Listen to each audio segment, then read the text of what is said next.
How y'all doing today? Hope you're well. Hope all is good. I don't know how long this one's going to be. It should be short because this seems like it's going to be a simple job. I say that. I'd probably just jinx myself, but we're talking pre-fuel filter heater. The heater above the fuel filter on mine is leaking. They say it's pointless. They say it's worthless. We're fixing to find out because I'm deleting it. And now to do this, you're going to have to, of course, take the fuel filter off. And then I ordered this from Gino's Garage. And all it is where the fuel filter screws up to the head.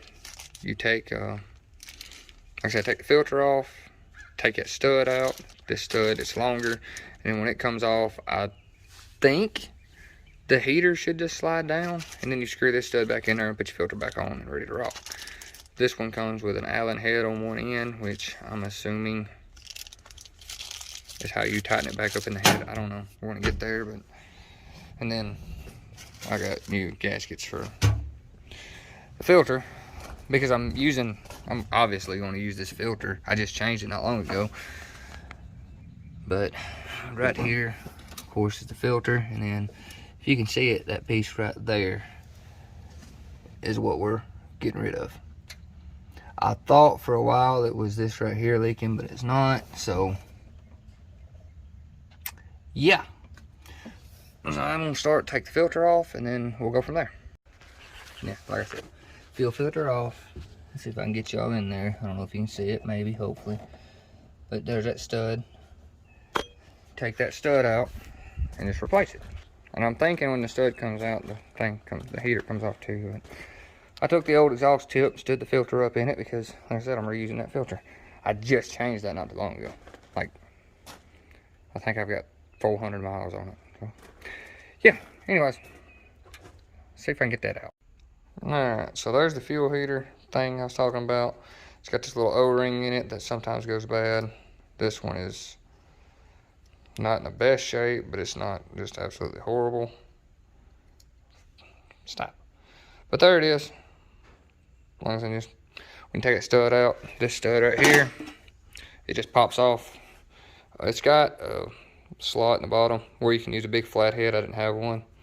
But if you're not going to reuse this, stop it. Then channel locks. But if you are, I wouldn't advise it because I boogered them threads up good. But either way, we'll put the new one in, slap the filter on, she'll be golden.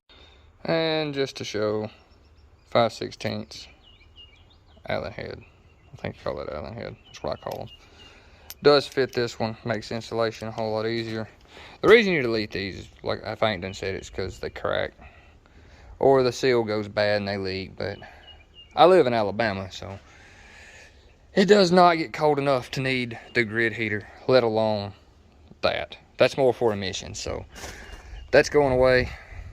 And like I said, this is as simple as screwing this in there, getting it nice and snug, putting a new gasket on it, put the fuel filter back on it, make sure it's full of fuel, which mine still is, putting it all back together, and you're good. You're good to go.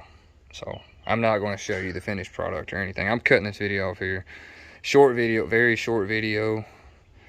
But like I said, it's, some people are visual learners. People can tell you all day long, this is how you do it, it's simple, yada yada yada, until you actually see it. Yeah, so I'll post the link to this below. I think it was like 16 bucks. And yeah, if you have a fuel leak above the filter, chances are that's it. So yeah, y'all have a good evening. I'm going to edit this video real fast. That's why it's short, and I'm moving on to this. So I got 2 videos to upload. So this one will probably go up before the running board one. But yeah. Alright, cool. See y'all.